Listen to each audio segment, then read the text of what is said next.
Section 1. How the Nuggets shut down OKC in crunch time. The Denver Nuggets just went into Oklahoma City and stole Game 1 from the Thunder in a thriller.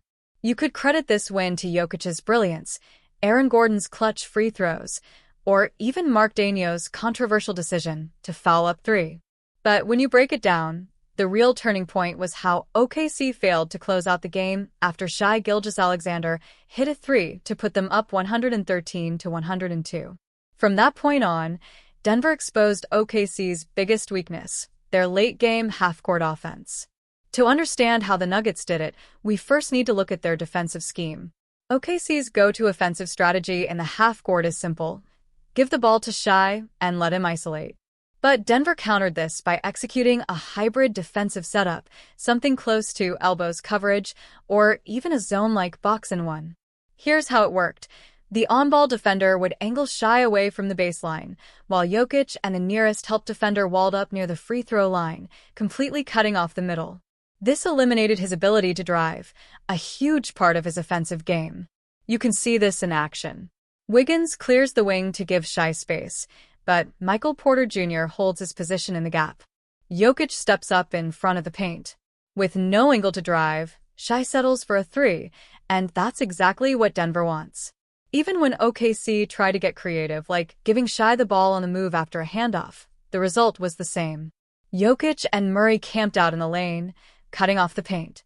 He had to reset the play, leading to forced mid-range shots that just weren't falling. The Nuggets also stayed prepared for pick-and-roll actions. When Shai used a screen, Denver either switched or had Jokic show high and then drop back. Behind the play, the rest of the defenders rotated with near-perfect timing, forcing OKC to rely on secondary options. And that's where things fell apart. Every time OKC tried to involve a wing as a screener, someone like Lou Dort or Caruso, Denver dared them to shoot. Jokic would roam freely, ignoring non-shooters in the corner and zoning up Shai's isolation. This kind of help defense is only possible when your opponent's role players can't punish you from the perimeter. By the end of the game, Denver's strategy was clear. Let Shai get his buckets, but make sure nobody else gets comfortable. And if you can take the ball out of Shai's hands completely, even better. All in all, this wasn't just about effort or hustle, it was a masterclass in defensive execution. Let's talk about what went wrong with the Oklahoma City Thunder's offense in the final minutes, and why it wasn't just a bad shooting stretch, but a systematic exposure of their limitations. After Shai's clutch three put OKC up 113-102, they scored just 4 points in the next 6 minutes. That's not just a cold streak. That's a complete breakdown of offensive rhythm. And it wasn't an accident. It was Denver's game plan in motion. Here's the reality. When you rely on isolation-heavy offense late in games, your margin for error shrinks. The Thunder gave the ball to Shai and expected him to create something from nothing, over and over again. But against a defense that's loading up with 3 bodies in the paint and daring your role players to shoot, that's a losing formula. One major issue: Jalen Williams, aka J-Dub, was invisible in the final stretch. For all his brilliance earlier in the season, J-Dub couldn't shake loose of Denver's defenders. His off-ball movement stalled. He wasn't used in action. And without the ball in his hands, he became a non-factor. Now, OKC did try to get him involved. They ran a few flare screens to free him on the wing. But Denver had counters ready. Porter and KCP fought through every screen. Jokic played drop coverage to perfection. And when J-Dub finally did get the ball in isolation, he was often smothered by Aaron Gordon, one of the best perimeter defenders in the league. Even more telling was what happened when Lou Dort or Isaiah Joe were left open. Jokic would drop off entirely, camping out near the paint, knowing full well those guys weren't consistent enough from deep to make him pay. It was a calculated risk, and it paid off. And then there's Isaiah Hartenstein, or I-Hart, the big man OKC was relying on to give them some physicality inside. But even he was neutralized. Jokic body-checked him out of position repeatedly. On offense, he couldn't set solid screens, and on defense, he was slow to recover when Denver spaced the floor. Let's be honest, OKC's offense in crunch time became a predictable loop. Give Shai the ball at the top. Space the floor with 4 guys. Hope someone hits a contested shot. That's not a strategy. That's desperation. You could see the Thunder trying to force pace earlier in the game, pushing in transition, keeping defenses off balance. But in crunch time, they slowed down. And that played right into Denver's hands. When you walk the ball up the floor and let the defense get set, suddenly your spacing issues become glaring. OKC had no real counter. No ghost screens. No Spain pick and roll. No meaningful off-ball actions to shift defenders. And most importantly, no one who could consistently create offense outside of Shy. That's what Denver exposed. This wasn't just a win. It was a blueprint for how to beat the Thunder in the postseason. If you shrink the floor, trust your help rotations, and dare OKC's secondary guys to beat you, they won't. At least not yet.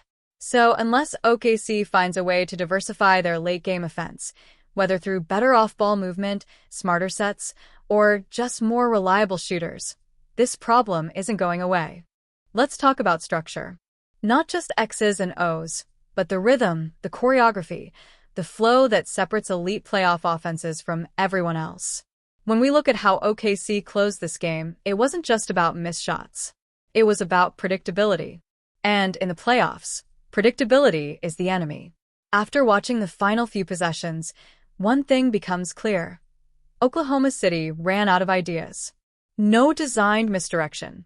No purposeful off-ball actions. Just players standing around the perimeter, watching Shy try to create magic against a set defense. And here's the problem. Denver didn't have to guess. Every possession looked like this. One basic high ball screen. Shy driving into a loaded paint. Kick out to a shooter. Brick. No Spain action. No ghost screens. No stagger sets. No handoff wrinkles or cross screens to confuse the defense. Just isolation and prayer. Compare that to what Denver does. Watch how they involve Jokic in multiple actions within a single possession. First he sets a screen, then slips, then seals. Murray loops around 2 off-ball picks, and if that fails, they reset with inverted pick and roll. There's a continuous movement, a sense of rhythm that keeps the defense guessing. OKC? Static. And look, that lack of structure isn't entirely on the players. It's also a coaching challenge. Mark Daigneault has been brilliant all year, but in this game, he trusted the flow too much. He expected the players to read and react, and that's fine in the regular season, but in a playoff game, against a team like Denver, you need scripted, layered offense to fall back on when things get tight. You need designed actions to generate looks. Let's talk about off-ball movement. Where was it? J-Dub, one of the best cutters in the league, barely touched the ball in the final 5 minutes. There were no backdoor attempts, no zipper cuts, no wide pin downs to free him in rhythm. Just stand, watch, and hope the kickout comes your way. You want to know what elite playoff teams do in crunch time? They run second-side actions. They set flare screens to shift defenders. They put pressure on the weak side of the floor. OKC did none of that. Even Shy, as brilliant as he is, was put in a position to fail. Because when the defense knows exactly what's coming, even great scorers start to look human. The Nuggets took away his driving lanes. They shaded help early. They contested without fouling. That's not just good defense, that's good scouting. And this is where the absence of a real secondary creator becomes fatal. J-Dub could be that guy. Maybe in a year or two he is. But in this moment, under playoff pressure, Denver knew he wasn't going to take over. And so they loaded up on Shy, safe in the knowledge that no one else could consistently punish them. OKC's offensive possessions became solo missions. No harmony. No movement. No surprise. And it wasn't just mental fatigue, it was a structural flaw. One that playoff teams will continue to exploit unless OKC evolves. If this team wants to be more than a fun young squad, if they want to win in the postseason, then it starts with system. Spacing, timing, layers. Motion that doesn't stop when the first option fails. Because when the game slows down, structure becomes your best scorer. We've broken down how the Thunder stalled offensively, how Denver's defense suffocated their stars, and how a lack of structure cost them the game. Now let's zoom out, because this isn't just about one loss. This is about what it takes to win in the playoffs. And right now, Oklahoma City just found out the hard way. Regular season basketball doesn't always translate. Let's start with the pace. OKC is electric in transition. They're young, athletic, and they thrive on chaos. Fast breaks, early offense, quick decisions. All of that works brilliantly when the game is moving. But the playoffs slow everything down. Every possession becomes a chess match. And in those moments, you need more than athleticism. You need execution. You need reps. You need discipline. You also need variety. Because once teams lock into your tendencies, you can't just keep running the same actions and expect a different result. That's what Denver exploited, OKC's lack of offensive variation. It's why they could load up on Shai without fear, sag off Dort and others without punishment, and rotate with confidence. The Thunder became readable, and at this level, readability is a death sentence. So the big question is, what can OKC do about it? For starters, they need to expand their playbook, especially in late-game situations. Not just more pick and rolls, but more layered sets. Spain action. Ram screens. DHO into rescreens. Set plays for J-Dub to catch in motion. Options that force defenders to make decisions off the ball. They also need to lean into movement, not just physically but conceptually. Get creative with how they involve off-ball players. Use Dort as a cutter, not a spot-up shooter. Get iHeart moving in short roll actions instead of parked in the dunker spot. Trust J-Dub to initiate more offense when Shai is blitzed. But beyond tactics, there's something else at play here: experience. Denver didn't just outplay OKC. They outlasted them. They made fewer mistakes in crunch time.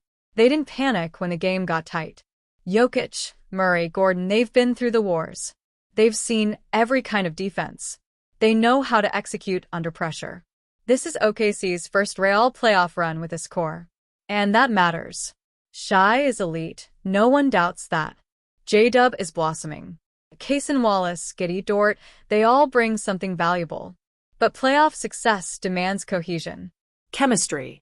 And above all, the ability to adjust, not in Game 10 of the regular season, but in the final 2 minutes of a do-or-die playoff game. This is the fire.